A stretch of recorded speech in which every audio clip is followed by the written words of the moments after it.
Assalamu alaikum class. I hope you all are fine. Today's topic of discussion is chemical bond, unit number 4. First आपके साथ discuss की गई है definition of chemical bond.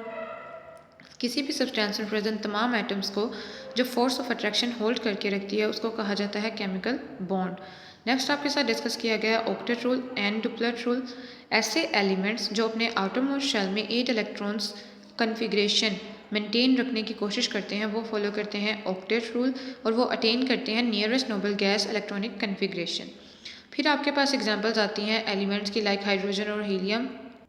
जैसा कि आप जानते हो कि इनके पास सिर्फ एस सब शेल ही प्रेजेंट होता है, इसलिए ये फॉलो करते हैं डुप्लेट रूल। अब ये दोनों रूल्स आपकी हेल्प करते हैं बॉन्ड फॉर्मेशन को समझने में। नेक्स्ट आपके साथ डिस्कस किया गया है कि अगर बॉन्ड फॉर्मेशन होगी बिटवीन आयंस तो वो होगी इलेक्ट्रोस्टैटिक फोर्स ऑफ अट्रैक्शन की वजह से, और अगर बॉन्ड फॉर्मेशन होती है बिटवीन सिमिलर एटम्स और बिटवीन दैट एटम्स जिनकी इलेक्ट्रोनेगेटिविटी वैल्यू को आप कंपेयर कर सकते हो तो वो बॉन्ड फॉर्मेशन होगी शेयरिंग ऑफ इलेक्ट्रॉन्स की वजह से। अब वो शेयरिंग आपके पास म्यूचुअल भी हो सकती है और वन साइडेड भी हो सकती है। लास्ट पैराग्राफ में आपको बताया गया है अट्रैक्टिव और रिपल्सिव फोर्सेस के बारे में। जो बॉन्ड फॉर्मेशन है वो तब होगी जब अट्रैक्टिव फोर्सेस डोमिनेट कर जाएंगी।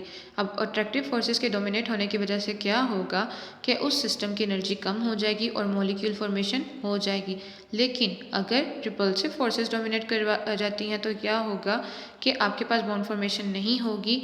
इस केस में क्या होगा कि आपके पास उस सिस्टम की एनर्जी इंक्रीज कर जाएगी रिपल्सिव फोर्सेस फॉर्मेशन की वजह से। नेक्स्ट आपको बताया जा रहा है टाइप्स ऑफ केमिकल बॉन्ड। इसमें जो पॉइंट बता रहे हैं वो है बॉन्डिंग इलेक्ट्रॉन्स। ऐसे वैलेंस इलेक्ट्रॉन्स जो केमिकल बॉन्डिंग में इन्वॉल्व होंगे उनको कहा जाता है बॉन्डिंग इलेक्ट्रॉन्स।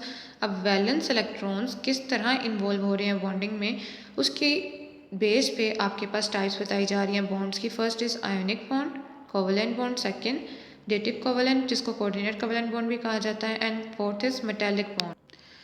अब यहाँ पे आपको एक्सप्लेन किया जा रहा है आयनिक बॉन्ड के बारे में। आपको मेटल्स और नॉन मेटल्स के बारे में आप यूनिट नंबर 3 में पढ़ चुके हो।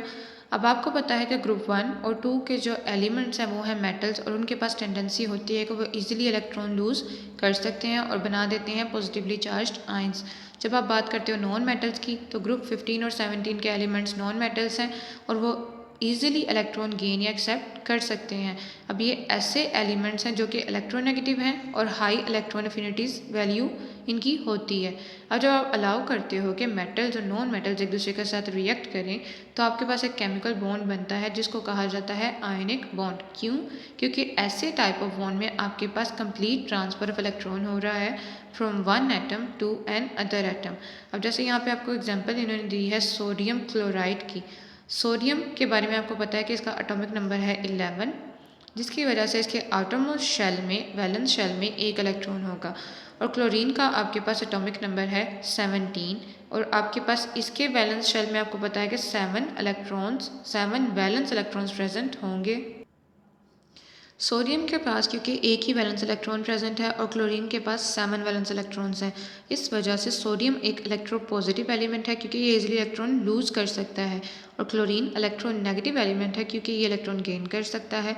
एन पे क्या होगा कि ये दोनों आपके पास एलिमेंट्स या एटम्स इजीली इलेक्ट्रॉन लूज और गेन करके आपके पास बना देंगे पॉजिटिवली और नेगेटिवली चार्ज्ड आयंस और अटेन कर लेंगे nearest electronic configuration of a noble gas. जैसे सोडियम ने इलेक्ट्रॉन लूज करके नियोन की इलेक्ट्रॉनिक कन्फिग्रेशन अटेन कर ली है, और क्लोरीन ने एक इलेक्ट्रॉन गेन करके आपके पास आर्गोन की इलेक्ट्रॉनिक कन्फिग्रेशन अटेन कर ली है।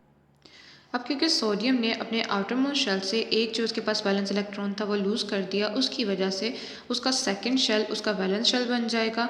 और क्लोरीन ने क्योंकि एक इलेक्ट्रॉन गेन कर लिया है, अब उसके आउटर मोस्ट शेल में टोटल 8 इलेक्ट्रॉन्स प्रेजेंट हैं, तो वो क्या फॉलो कर रहा है आपके पास ऑक्टेट रूल को। अब ये दोनों एटम्स आपके पास क्या हैं ऑपोजिटिवली चार्ज्ड हैं, और ये स्टेबलाइज किस तरह करेंगे एक दूसरे के साथ कंबाइन करके, और कॉम्बिनेशन के बाद आपके पास प्रोडक्ट बन जाएगा NaCl। अब ये आपके पास पॉइंट आप लोग नोट करो कि सिर्फ वो इलेक्ट्रॉन्स पार्टिसिपेट करेंगे, जैसे कि आप पढ़ चुके हैं बॉन्डिंग इलेक्ट्रॉन्स के पास सिर्फ वैलेंस शेल इलेक्ट्रॉन ही पार्टिसिपेट करेंगे बॉन्डिंग में, दूसरे कोई भी इलेक्ट्रॉन्स पार्टिसिपेट नहीं करेंगे। ये आपके पास एक एक्सोथर्मिक रिएक्शन है, और इस टाइप ऑफ बॉन्डिंग से जो प्रोडक्ट्स या कंपाउंड्स बनेंगे उनको कहा जाता है आयोनिक कंपाउंड्स।